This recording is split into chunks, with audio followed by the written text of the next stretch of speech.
de sigilen bɛ jamana kɔ kan I b'a fɛ ka I sen no tunga lafiya ka projet kura o la o projet dɔ de u bɛna cité ni ka o de jɔ tungarangew ye banakɔrɔnikaw olu fɛ no cité min ni a bɛna jɔ hectare 1 o de sanfɛ hectare min yɛrɛ ni ale lamunumunen do so 20 o de bɛna jɔ cité in kɔnɔna la a so 20 bɛɛ n'i ka yɔrɔ de do a kɔnɔna la denmisɛnw ka kulonkɛ yɔrɔ b'a kɔnɔna la fiɲɛ sama yɔrɔ b'a kɔnɔ ka taa se farikolo ɲɛnajɛw olu ma o bɛɛ bɛ cité in o kɔnɔna la cité in yɛrɛ parcelle 1 o ye titre foncier de min n'ale musaka ye sefa wari 4,000,000 ani 100,000 ye I bɛ se ka a sara yɔrɔnin kelen walima I bɛ se ka sara san 1 kɔnɔna la walima ka taa se kalo 18 o ma n'i tilali I ka terrain o sarali la sa I bɛ se ka I ka so jɔ ka kɛ villa hakɛlama ye walima I bɛ se ka jɔ ka kɛ étage ye tunga lafiya ma olu ka bolo kan n'i ka wari yɛrɛ bɛ I bolo I bɛ se ka I ka so jɔ I kelen ye walima ni wari t'i bolo fana o yɔrɔnin na I bɛ se ka I sen no tunga lafiya ma olu ka tɔn o la n'an b'a fɔ ma nazarakan na n'an b'a fɔ ma ko tɔntin tunga lafiya walasa ka se ka I ka so ale jɔ cité o kɔnɔna la o t'a bannen dɛ tunga lafiya ma o bɛna tila ka immeuble fana jɔ cité in kɔnɔna la immeuble min n'i bɛ se ka appartement o san chambre 3 de b'a kɔnɔna la ale ni salon 1 a musaka bɛ t'i jɔ sefa wari 15,000,000 la ka taa se sefa wari 17,000,000 ma I bɛ se ka o fana sara dɔɔni fo ka taa se san 2 ani tila ma.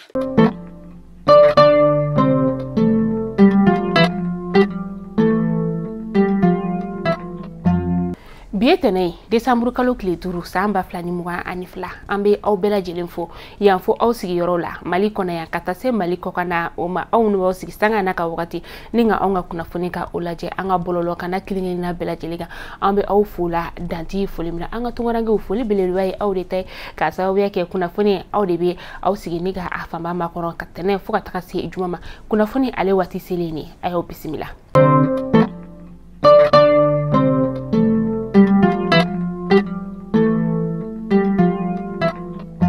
Kunnafoni damnela bi femi observatoire de l'emploi et de la formation professionnelle ni ale ɲɛmaya be Boubacar Diallo bolo ka taga se an ka ministre be no ni ale ɲɛsinen bɛ sɔrɔ boson ale ni baarako koɲɛw ma fo ka taa se baaradegew ma ni o ye monsieur Boubacar Doumbia ye sɔmɛna tɛnɛ décembre kalo tile 5 san 2022 cérémonie d'ouverture de l'atelier sous-régional la u ye a baaraw ni ka ale nundo ni cérémonie yɛrɛ kɔni dabakun ye fɛn min ye o de ye ka se ka baarako gɛlɛya minnu bɛ sous-régional olu kɔnɔna la ni ka se ka ɲɛ sɔrɔ olu la cogoya min na ni baara in yɛrɛ bɛɛ lajɛlen kɔnɔna la sa fɛn min ye Burkina Faso lasigiden dɔ ka taa se Côte d'Ivoire Guinée Bissau Niger Sénégal Togo olu bɛɛ lajɛlen de bɛ ni formation ye ale kɔnɔna la ni formation in bɛna to sen na fo tile 4 o bɔɲɔngo.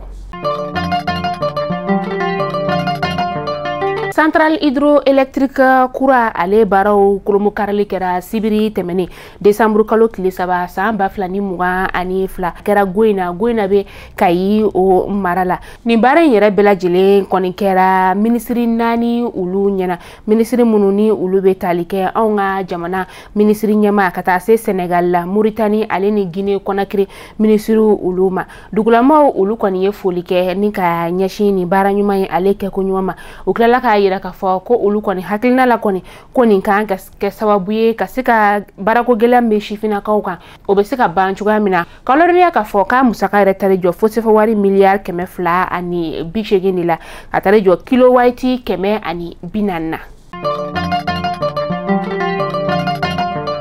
Dɔgɔtɔrɔ Sogɛl la Kokala Mayiga ale tun bɛ kalo 4 sɛgɛnna fiɲɛbɔ la ka sababuya kɛ bana kɔni tun kelen do ka ale ni ka a sɔrɔ bi tɛnɛ décembre kalo tile 5 san 2022 a kɔni ye baara ni ka olu daminɛ ni kunnafoni dira kunu sɔrɔ an ka foroba jabarani so o la ni o ye ORTM ye a dira maa min fɛ sa o de ye présidente secrétaire o ye a yirala ka fɔ an ka cɛmancɛ fanga jamana ɲɛma n'o ye colonel Asimi Goita ye a kɔni ye colonel Abdoulaye Mayiga ni ka ale kɛ jamana ministre ye o ye ani tuguni ministre de l'administration territoriale et de la décentralisation ni domina ministre ɲɛma ni lako ye ale lasɔrɔ fɛn min ye colonel Abdoulaye Mayiga ye a bɛ se ka a nɔ la bila o wagati kɔnɔna la.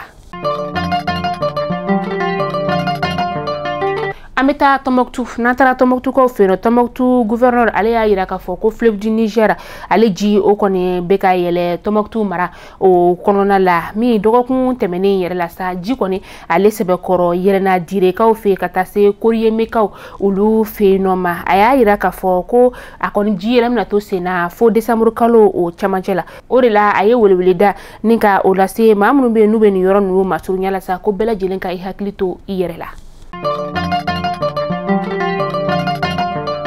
Maamarafɛntigi wɔɔrɔ bɔɲɔgɔn minnu n'olu kɔni kelen don ka jalamugu ka o meleke u kunna u ye marifa kɔni ni ka o ci bolimafɛn sen filatigi dɔ la minnu n'olu yɛrɛ kɔni tun ye maa fila ye bolimafɛn ye ale sanfɛ a kɛra décembre kalo o daminɛ na a kɛra sɔgɔmada nɛgɛ kanɲɛ 6 o wagati a kɛra sanga ale ni Selenke ni ɲɔgɔn cɛ nin dugukofɔlen ninnu bɛ Bafulabe mara o la nin maa fila ninnu kɔni sɛbɛkɔrɔ joginna nka olu ka jogini bɛɛ maamarafɛntigi ninnu kɔni ye u bololaminɛw ni ka olu taga ni u ye kunnafoniya in yɛrɛ kɔni ale sɛbɛnciyara Bafulabe dɔgɔtɔrɔso maaw olu fɛ.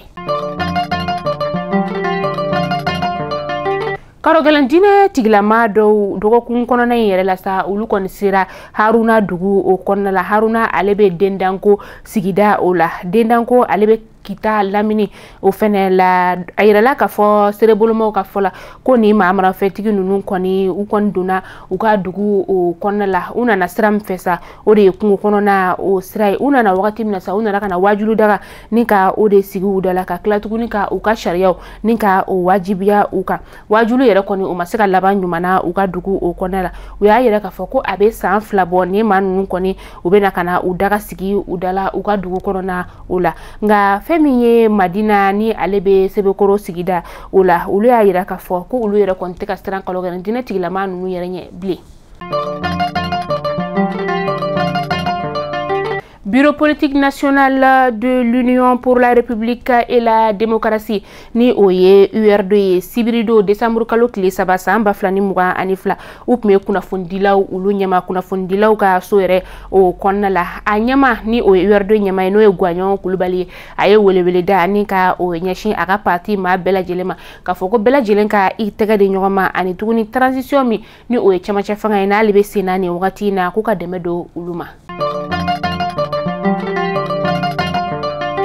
Kabini juma tɛmɛnin na décembre kalo tile 2 san 2022 Mamedi Joyila Dramé ni b'a fɔ ale ma ko l'enfant de l'égal Segu ale kɔni ɲamatunnen don ni wagati na maa si tɛ ka a kibaruya ni ka o sɔrɔ a ka tununi yɛrɛ kɔnɔna la sa u y'a yira ka fɔ ko a kɔni tun bɛ ka faraɲɔgɔnkan dɔ ni ka o de boloda faraɲɔgɔnkan min ni ale bɛ wele ko mouvement d'ensemble pour le redressement maa dɔw yɛrɛ y'a yira ka fɔ ko yala ko a ka nin mouvement in de kɔnɔna la u ye nin cɛ ni ka ale jɛso walima a ko yɛrɛ kɛra cogo di ɲininkaliw bɛ sen na hali sisan nɔ an bɛ dugawu kɛ Ala ka segin a ɲuman ye.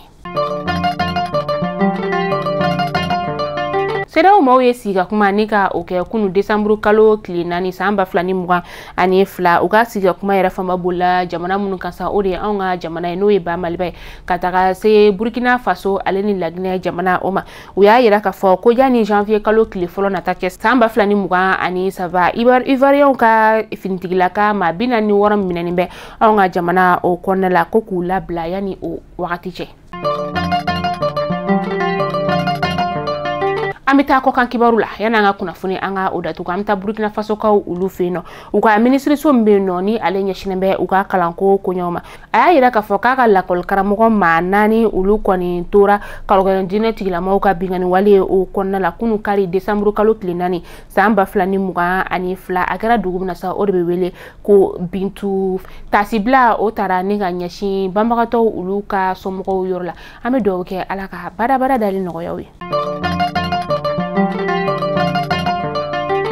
Ka kunnafoni ni k'ale datugu ni dolanci ye fɛn min ye Senegal ye sa ale kɔni sen bɔra Coupe du Monde dolanci o la ka sababu kɛ kunu Angleterre ale ye Senegal la ni ka ale bugɔ 3 ani kanangolo fɛn min ye Senegalɛw ka dolanci la ba n'o ye Sadio Mané min yɛrɛ ni ale jogina ka to a ka dolanci la Bayern Munich o kɔnɔ n'o de kɛra sababu ye ale yɛrɛ ma se ka ye Coupe du Monde kɛnɛ o kan a kɔni bɔra ni ka foli kɛ ka ɲɛsin a jɛɲɔgɔnw dolancilaw olu ma k'a yira ka fɔ ko u y'u jeniyɔrɔ ni ka o fin dolanci ale kɛnɛ kan. Mali kunnafoni jabaran na jaba tunga lafiya di an ga kunnafoni ale jukura madundu bai anta segen afolla ka sawe ke sanga na ka wakati tunga lafiya ma ulu koni sigi kunte foshi ka sika gelembe tunga range uka sojo kula usi yoro la ka sika otaka bo uka ambaye ka fo sanga anaka wakati tunga range munu be tunga fe ubuka musaka nika ulu blaka na jamana o konna la ko ka sika sojo uye ambaye ka fo so mo be uka waru nika du bina soro so erete ubulo yana tunga lafiya na o de uni taka bo tunga range uluka uka site tako flana to seben ulu damna site mini abina jo hectare saba o de sanfɛ banagoroni kaw ulu feno terrain kelen la belajele titri foncier de 15 sur 20 lido wa terrain nunu yɛrɛ songo ye 4 millions 500 na ngo sefa wari million nani ani wa kɛmɛ na bi bolo yoroni kelen ibe se ka asara na ti bolo fana iba dogo ni sara fo san kelen o konnela ele wari kɛmɛ duru ni 70 ni fila ibe o de bo kalo no be sefa wari wa 70 ni duru ani drome binani o de mani klala sara la san kelen o konna terrain alebeke ita tunga lafiya ma unana tunga range ulu lafiya kama uka numero telephone o be se an wa kunnafoni ale kɛrɛfɛ ibe se ka wele ninga se ka ika tɔgɔ sɛbɛnniw ni ka ulu kɛ aw kan be shini inshallah kunnafoni kuraw ulu kɛnɛ kan